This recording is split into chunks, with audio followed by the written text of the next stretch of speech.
Chapter 4. Brother Everard. The house was very still, and the blinds in the front were all drawn down. They had been down since the evening of that dreadful day when Miriam and nurse, with baby and Dorothy, all set out in such good spirits to go into town, and came back so solemn and sad. It was now nearly a week ago, and after tomorrow, when the dark burden had been carried out, the sun would be let in once more, and life would go on again. But not as before. Oh no. The brisk light footsteps and cheery voice of the young house-mother would never be heard within those walls again. God had called Miriam Carstairs to leave her dear husband, her tender little babe, and go to him. But she had gone as a heroine, and all Stapleford rang with her praise. "This ought to be a lesson to you all your life through, Miss Dotty," said Mrs. Hopkins. She did not mean to be over severe, but she thought it someone's duty to improve the occasion.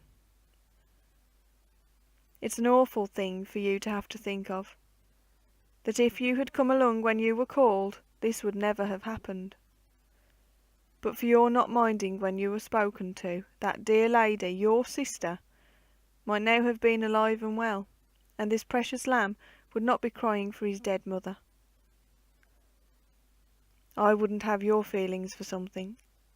Would you, Alice?" "Miss Dotty mostly minds what's said to her," said red-eyed Alice. "It's a shocking pity she didn't then." "I should think Mr. Carstairs could never bear the sight of her again," said Mrs. Hopkins.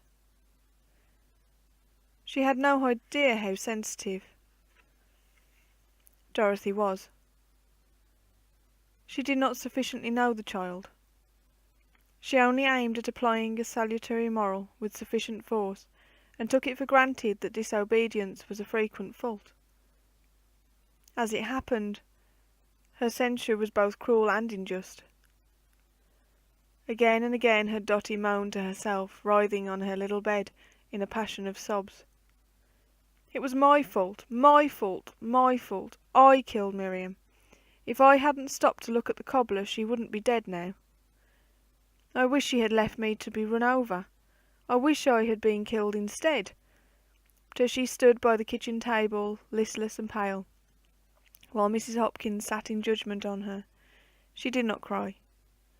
Her tears seemed all spent.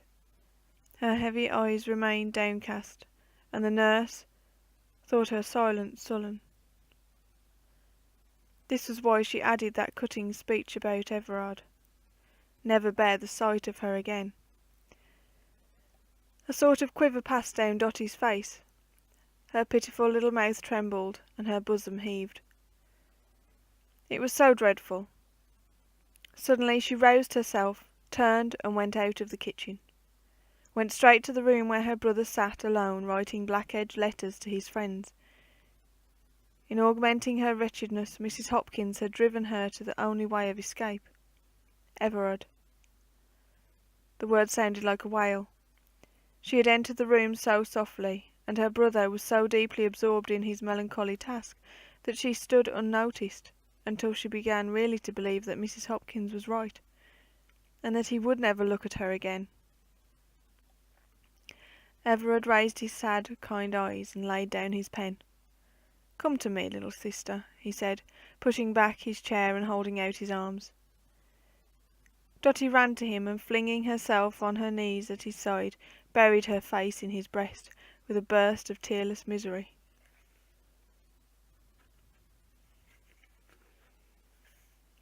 "Oh, brother, brother Everard," she cried, "can you bear to look at me?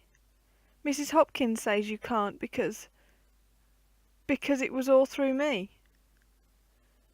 "My poor little sister, your loss is as great as mine," answered Everard, pressing her very close. "And it was not your fault, Dotty dear. But I stopped behind, and Miriam said come along, because there wasn't time to stop, and then I had to run to catch up with them." "I know all about it, darling," said Everard gently, while his hand softly stroked her hair. Oh, how Dotty loved him, I wish I'd been killed. I do, she sobbed. Every night I remember it was all through me. I did not know you were thinking this dreadful thing, Dotty, said Everard. I had no idea your poor little heart was so crushed by self-condemnation. But I feel with you, little one, though I should be grieved to blame you. Your loitering behind was not a real act of disobedience, Dorothy, because you felt, did you not, that no one minded much whether you stayed to look at the shop window or not? If our dear one had distinctly and seriously said that she desired you to keep up with them, and not linger one moment, I know my little sister well enough to be sure she would have obeyed. I wouldn't have stopped a second, cried Dorothy with great earnestness. But I did sort of think she didn't very particularly care. Neither did she, answered Everard, in the same quiet, gentle tone. Had no accident occurred, no one would have scolded you, or thought you had done wrong, and they shall not do so now.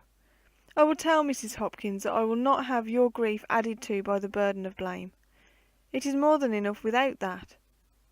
How good you are, how good you are, was all Dotty could say, as she clung about her brother's neck in a passion of adoring love that was too big for her little heart to express. To think that she had been the cause of bringing such trouble on him, yet he could put aside his pain to comfort her. We must be as good as we can to each other, dear, and ask our merciful Father to pity us both and our poor baby. It must somehow be for the best, continued Everard firmly, though with husky voice. God never does anything for us but for the best. But it is so hard sometimes to believe, Dorothy. Hard for me as well as you, little one. We must pray for each other. With one more tender kiss he loosened his clasping arms and put her gently away. But she could not leave him. She slid to the floor and sat with her cheek upon his knee until the letters were finished, almost happy, beneath her sorrow, in the greatness of her grateful love. He might have blamed her, hated her, driven her away, but he had taken her to his heart. He had said we, and us, and our. Crouching there, silent as a mouse in the gathering dusk, while the pen went scratching above her head, Dotty cuddled her brother's leg and dreamed a beautiful dream of how she would live for him and baby, and take care of them, and try to be like Miriam to them all her life through. I should like you to have seen the little figure, with its quaint mixture of childishness and pathos, that took its seat demurely in Miriam's vacant place on the morning after the funeral. The black frock, made by earnest request 2 inches longer than any previous one, the white muslin apron, with bands passing over the shoulders and crossed at the back, and the bunch of keys hung by a piece of common string, the only thing available, round the waist. Not that they were keys in everyday use, or that Dorothy indeed knew to what drawers or boxes they belonged, or that Miriam ever carried them thus. But Dotty had somehow picked up the notion that a bunch of keys hanging at the side was the indispensable mark of a housekeeper, and since she was going to be keeping her brother's house, she must needs display the sign of her office. Everard smiled as he noticed it, but the wistfulness of Dorothy's face, her anxiety that his coffee should be exactly to his liking, and the solicitude with which she peeled the top off his egg, so like Miriam, that it might not become hard while he looked at the newspaper, brought tears into his eyes. Yet he felt comforted. He could never be quite lonely in the world while he had this little sister to love, and her daunting womanly tenderness was very sweet. By and by, when having zealously brushed his hat, she stood on a stool to help him on with his coat, and he turned, and taking her in both arms told her that she was God's own gift and a little blessing. She felt almost too happy to speak. And Dorothy did not grow weary in well-doing. She was in real true earnest. The peculiar circumstances of Miriam's death, the noble magnanimity of Everard in acquitting her from blame, and the relationship of the motherless baby to them both, had made an ineffaceable impression upon her heart. Years afterwards she knew that the sorrowful event of that time and the treatment she received taught her more about her brother's God, and gave her a truer idea of him than scores of set lessons could have done. But she also wondered the more sadly how she could after all that have wandered so far astray as she subsequently did. She concluded that it must have been because she grew satisfied with herself and conceited. "You'll be expected to give up all your playtime to nursing that baby," Stella Pearson said. "Mrs. Hopkins will want you to be always minding him. You see if she doesn't."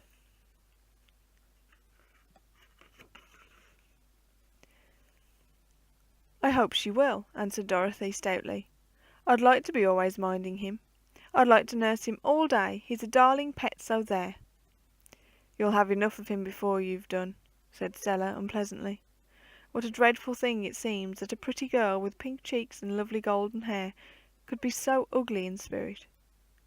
But the unkind suggestion slipped from Dorothy's mind, leaving it unsoiled, for there was no thought lurking within her to respond. And a more devoted aunt no baby ever had. She was ready to nurse or rock or amuse him when not at school, morning, noon, or night. Dolls were supplanted, games forgotten. Even the canary bird seemed very dull and small. A live baby that could know and love her, and every day grew more interesting and learnt funnier little ways, was, as Dotty said, worth 10,000,000 of them. The day he was short-coated, the day she first wheeled him round the garden in his bassinet, the cutting of his first tooth, were all golden epochs in the little aunt's calendar.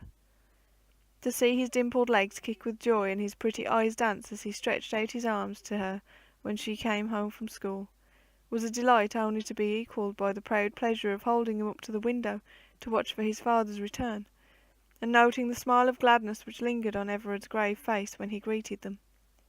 No matter how sad Everard was looking, Dorothy and baby could always make him glad, and so the first 12 months of aunthood quickly passed away.